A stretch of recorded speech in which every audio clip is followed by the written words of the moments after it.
Hey, what's going on, everybody? Everybody in class, my name's Travelle Wiggins. Sharing my little funny story that I had for you guys. I wrote my story about the first time I met my best friend. His name is Owen Chincy.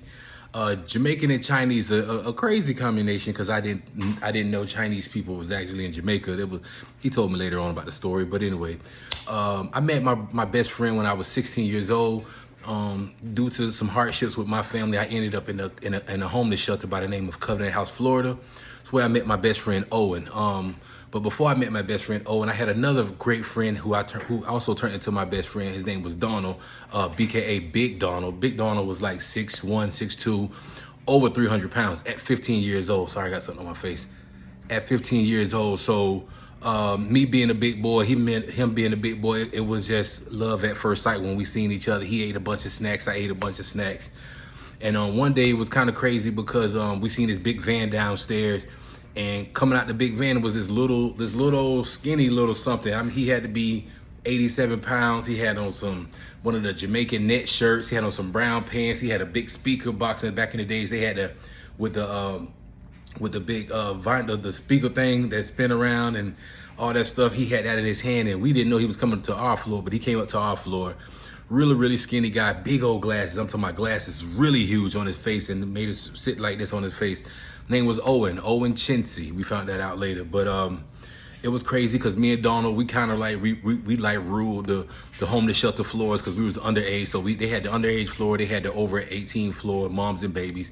But anyway, me and Donald ruled this floor because we was two big boys and nobody messed with us. But we were gentle giants. You know, we never really physically did anything to anybody. But you know, Covenant House was an experience, and it's something that I greatly appreciate because it showed me every walk of life, from white, black, whatever. You know, people are people. You know, so I've learned to love people along my journey because, you know, growing up in the urban community, that, you know, cops are bad, white people are bad, and whoop and all that crazy things. But as I got older and due to my experience in the homeless shelter, I kind of learned people are people, and everybody individually should be judged, not just by a group they're in.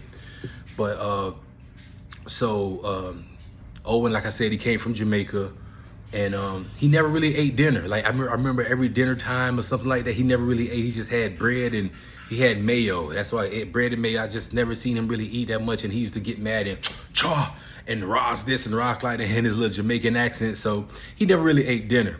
But every night, Monday through Friday, every night at in the shelter, we had this nightly meeting from 6:30 to like 7:30. And the nightly meeting, it was basically who's gonna sleep where, who's not coming back that night, you know what I'm saying, who have to leave, because they'll tell you that night, like, hey, Travelle, you didn't make the cut tonight. We got to give you a bed to somebody else.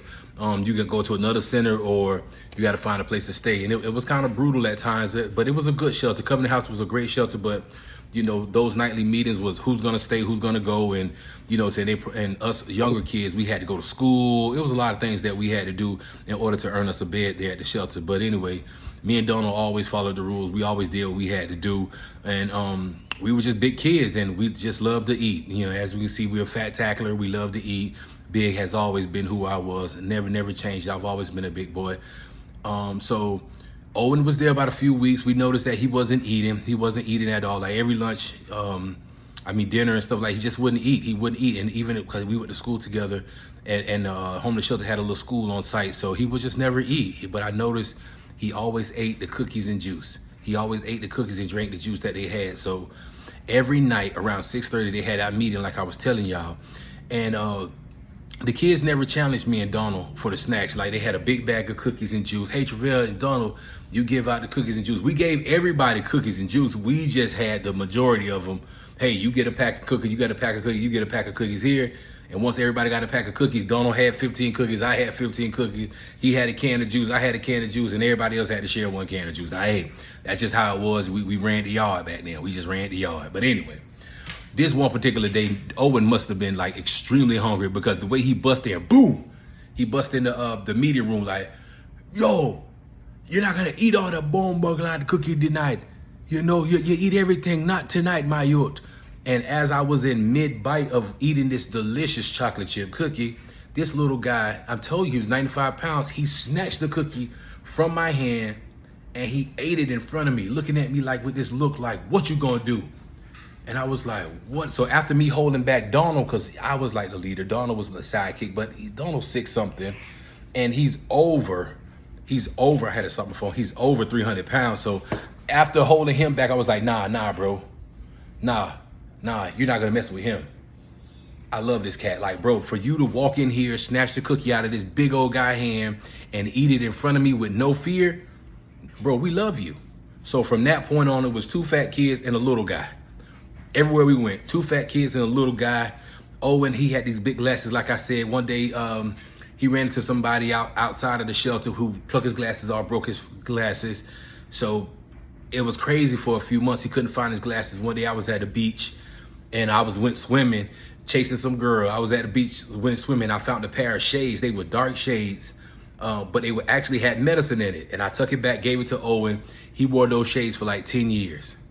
He wore those shades for 10 years. It was 1996 or something like that. Not 10 years, but he wore them for quite a while. I can't remember how long, but I found my best friend his glasses. He didn't have no insurance, nothing. Remember, he's from Jamaica. I don't know if he had a green card. I don't know how he got here, but you know, his mom was a night nurse. Well, not a night nurse. She was a live-in nurse. She was a live-in nurse, you know, and the story that I got when I actually sat down and talked to her, she was like, she called him Lloyd.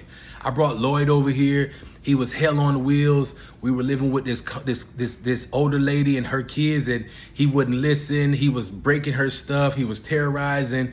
He was just a little kid from Jamaica trying to make it in America, in the United States, and it was just bad. It was just bad. He was bad. She's like, I had no choice but to take him to the home, to Covenant House. I had nowhere else to go. The Covenant House, I can call and check on him every day. I can go visit him. That was the only place I had to go.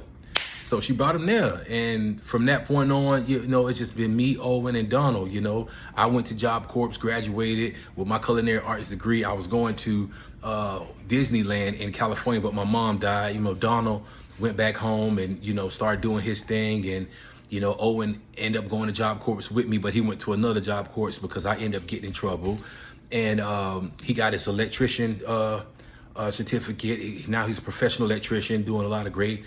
Got 3 or 4 kids, maybe 5, I think. Married, and to this day we're like this. I mean, we don't talk all the time, but when we talk, it's always feel like yesterday. So that was a great story that I wanted to share. How this skinny kid snatched my cookie out of my mouth and became my best friend. His name is Owen Chinsey, and I love you guys. I wish y'all the best. I wish y'all all the best in this class. This is my first time doing something like this, and I'm really enjoying it. I was really a bottle of nerves and stomach hurting. I had the bubble guts a few times, but shout out to the professors so far. You guys are really explaining a lot of good things to me and getting me prepared for this. So I wish you all the best. I can't wait to see some of y'all's stories. And can't wait to meet you guys in person. Hopefully we get that chance. So be blessed. Again, my name is Travelle Wiggins, Broward County. Here in Avon Park now. Let's rock, y'all. Peace.